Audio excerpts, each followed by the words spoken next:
Hello दोस्तों, मैं हूं अलका और मेरे चैनल पे आप सबका बहुत बहुत स्वागत है। दोस्तों, और आज का मेरा टॉपिक है ओमिक्रॉन वेरिएंट के बारे में। भारत में ओमिक्रॉन के मरीजों के मिलने का सिलसिला जारी है। देश में ओमिक्रॉन के मरीजों की संख्या लगातार बढ़ती ही जा रही है। दुनिया भर के वैज्ञानिक इस वेरिएंट के बारे में जानकारी जुटा रहे हैं। हालांकि शुरुआती आंकड़ों से पता चलता है कि ये वेरिएंट अब तक से सभी स्ट्रेन से बिल्कुल अलग है। इसके लक्षण भी पहले की तुलना में बहुत ही अलग पाए गए हैं। अब दोस्तों, मैं आप लोग को बताऊंगी कि ओमिक्रॉन वेरिएंट क्या है और ये वेरिएंट ऑफ कर्सन कैसे बन गया।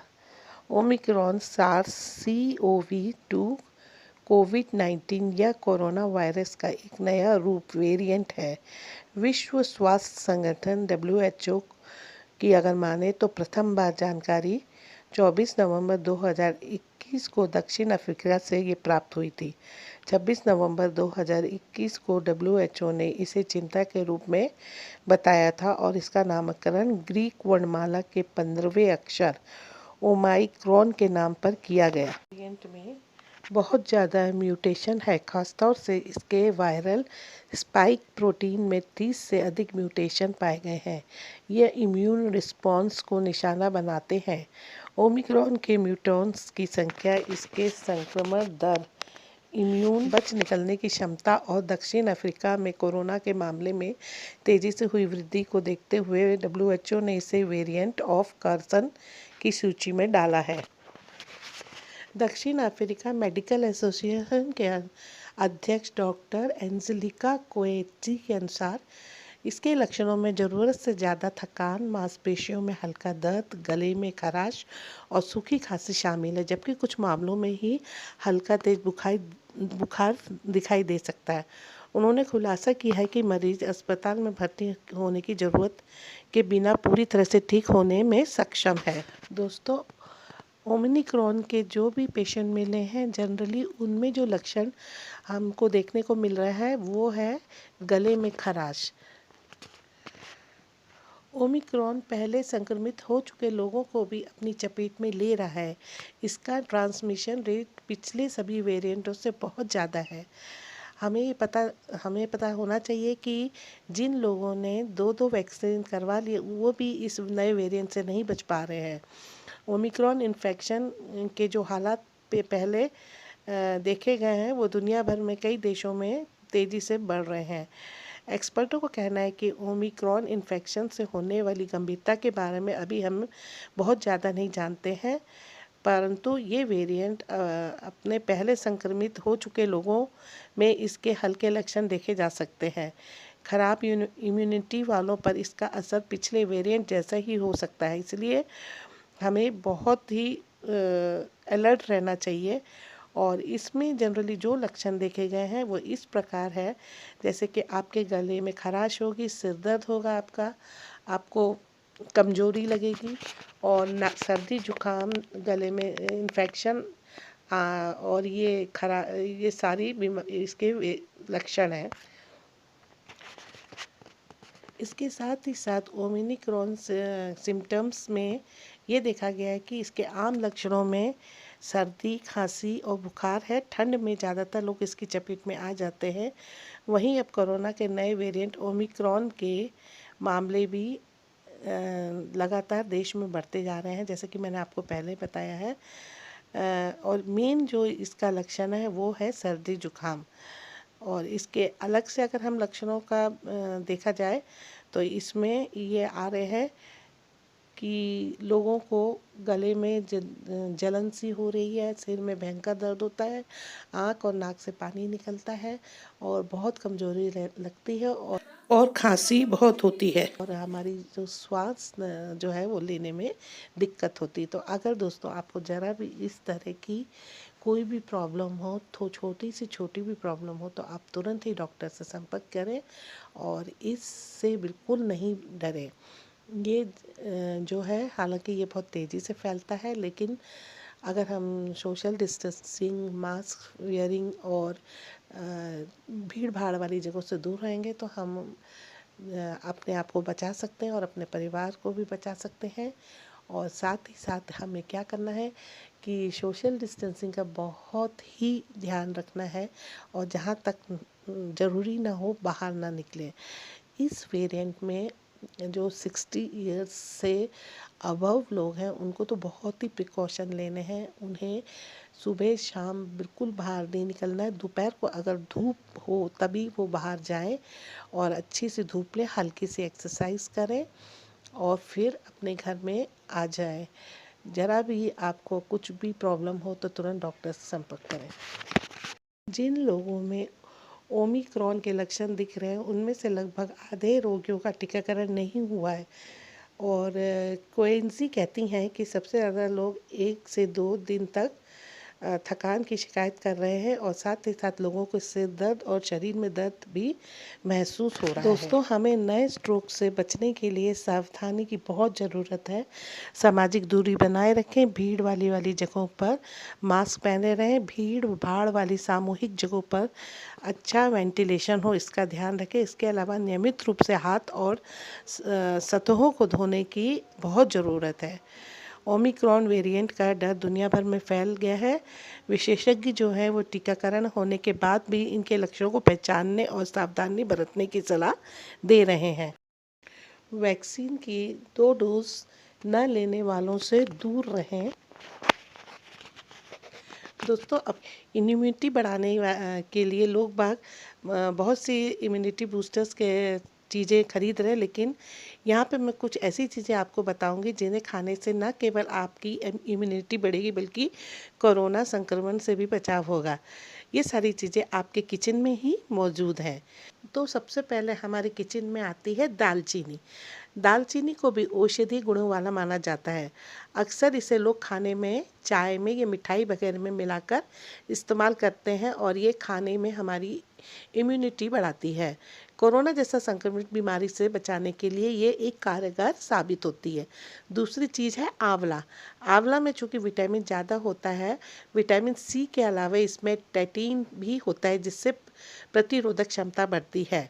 शरीर में किसी भी वजह से आए हानिकारक टॉक्सिन से लड़ने में मदद मिलती है। तीसरी होती है हमारे किचन की सबसे वैल्यूएबल चीज़ है पीपली।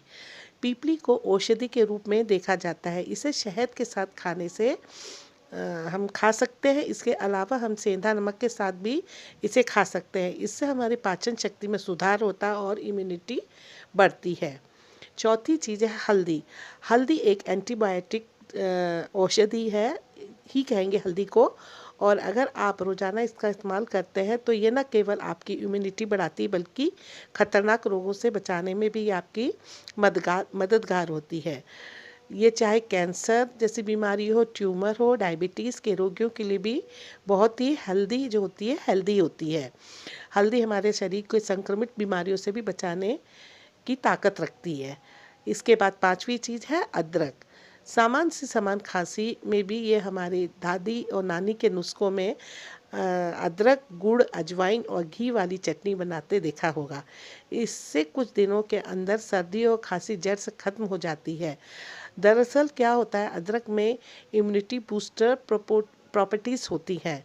हालांकि इसका ज़्यादा सेवन भी खतरनाक हो सकता है क्योंकि इसकी तासीर जो होती है दोस्तों गर्म होती है, इसलिए इसका इस्तेमाल संभल कर ही करना चाहिए। तो दोस्तों, हमने देखा कि ये चीज़ें अगर हम अब डेली अपने रूटीन में यूज़ करेंगे तो हमारी इम्यूनिटी अपने आप बढ़ जाएगी और हमें बिल्कुल कोरोना, ये जो नया वेरिएंट आया है या कोविड-19 जो है डेल्टा वाला, उससे भी हमारा बचाव हो सकेगा। इसके अलावा इम्यूनिटी पावर कैसे बढ़ाएंगे कि हमें हरी सब्जियां खानी है, काढ़ा ज़्यादा से ज़्यादा पीना है, लौंग, इलायची, तुलसी और काली मिर्च, सौंफ, इसका जो हम काढ़ा बनाएंगे वो हमें दिन में 3 बार लेना है। और इसके साथ ही साथ हमें क्या करना है कि अपना जो डाइट का भी ध्यान रखना है और थोड़ी हल्की फुल्की फिज़िकल एक्सरसाइज करनी है। वो भी हमें धूप में ज़्यादा से ज़्यादा बैठना है और सोशल डिस्टेंसिंग तो ज़रूरी ही है। इसके साथ ही साथ शरीर में विटामिन की कमी ना हो इसके लिए रोज़ाना 2 कटोरी हरी सब्जियां और 2 मौसमी ताज़े फल ज़रूर खाएं। साथ ही रोज़ाना 35 से 40 मिनट की धूप का सेवन करें। और इसके साथ हमें क्या करना है, बचने के लिए मास्क और सोशल डिस्टेंसिंग को बिल्कुल भूलें नहीं। ये वायरस के साथ फ्लूशन से भी बचाव करता है। साथ ही दमा और टीबी जैसी बीमारियों में भी मास्क काम आता है। वैक्सीन लेने से शरीर के अंदर हमारी एंटीबॉडी का निर्माण होता है। ये नाक या मुंह के पास कोई छलनी या फिल्टर तैयार नहीं करता कि कोई वायरस से बैक्टीरिया अंदर नहीं जा सकता है। इसीलिए ये सोच लेना कि वैक्सीन इन्फेक्शन को रोक सकता है, गलत है। हाँ, वैक्सीनेशन इन्फेक्शन से होने वाले लक्षण को गंभीर होने से ज़रूर रोक सकता है। इसमें सबसे पहले हमें ये पता करना है कि जो वायरस है वो बार बार होने वाला इसमें बदलाव क्या है। तो बदलाव यानी म्यूटेशन ऐसा नहीं है कि यह बदलाव सिर्फ वायरस में ही हो सकता है। ये जो है ये कोई भी गंभीर बीमारी हो उसमें भी होता है और इसके लिए हमें अपना बचाव करना है। इंसान के शरीर में जब इम्यूनिटी डेवलपमेंट होने लगती है, चाहे वो नेचुरल से हो या वैक्सीन से बनने वाली, तो इससे पार पाना वायरस के लिए मुश्किल हो जाता है। ऐसे में खुद को बचाए रखने के लिए कोरोना अपना रूप रंग बदलने लगता है। अब तक कोरोना में कई हजार म्यूटेशन हो चुके हैं, लेकिन ज़्यादातर ऐसे म्यूटेशन थे जो जल्दी ही अपने आप खत्म हो गए। हाँ, डाल्टा प्लस और ओमिक्रॉन जैसे कुछ मजबूत वेरिएंट्स लंबे समय के लिए रह जाते हैं और हमारे लिए ये घातक या समस्या पैदा कर देते हैं। तो इसके लिए हमने आपको बताया कि हमारा जो इम्यूनिटी पावर हमें बढ़ानी है और इसमें हमें डॉक्टर की ज़रा भी आपको शरीर में कुछ बदलाव पता चले या कुछ आपको अनईजीनेस से लगे तो तुरंत ही डॉक्टर से आप संपर्क करें और दवाइयाँ लीजिए। ये बिल्कुल जल्दी ठीक हो जाता है, इससे बिल्कुल घबराने की ज़रूरत नहीं है, हाइपर होने की बिल्कुल ज़रूरत नहीं दोस्तों। और साथ ही साथ हमें जिस तरह से हम अपनी और अपने परिवार की केयर करेंगे और हम सोशल डिस्टेंसिंग से मेंटेन करके चलेंगे, मास्क पहन के चलेंगे और जब तक ज़रूरी नहीं हो तब तक बाहर नहीं निकलेंगे, तो हम इस वायरस से अपने को बचा सकते हैं। इस बात का ध्यान रखना चाहिए कि जो ओमिनी वेरिएंट है बहुत तेज़ी से फैल रहा है। ऐसे में इन हाउस पार्टी अवॉइड करें और भीड़ भाड़ वाली जगहों पर जाने से परहेज करें, क्योंकि ओमिक्रॉन अप्रत्याशित है और किसी को भी संक्रमित कर सकता है। इस लड़ाई के दौरान शरीर में तमाम तरह के लक्षण उभरते हैं या नहीं। अगर लक्षण नहीं उभरते तो पॉजिटिव होने से भी कुछ नहीं होता, उसे सिर्फ आइसोलेशन में रहना चाहिए। इसलिए इस बात का जरूर समझना होगा कि वैक्सीन लेने वाला शख्स भी संक्रमित हो सकता है। अहम है उसे बीमार नहीं होना चाहिए हैं। तो यहाँ पे मैंने आपको कुछ सिम्टम्स बताए हैं, कुछ आपको निवारण बताए हैं कि किस तरह से हम बच सकते हैं।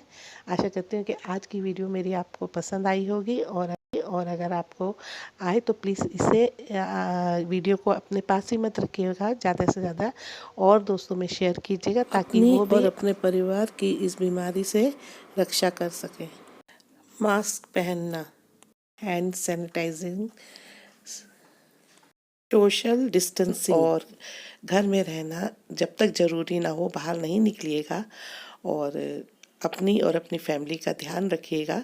इसी आशा के साथ में हम फिर मिलते हैं, तब तक के लिए be safe and good bye.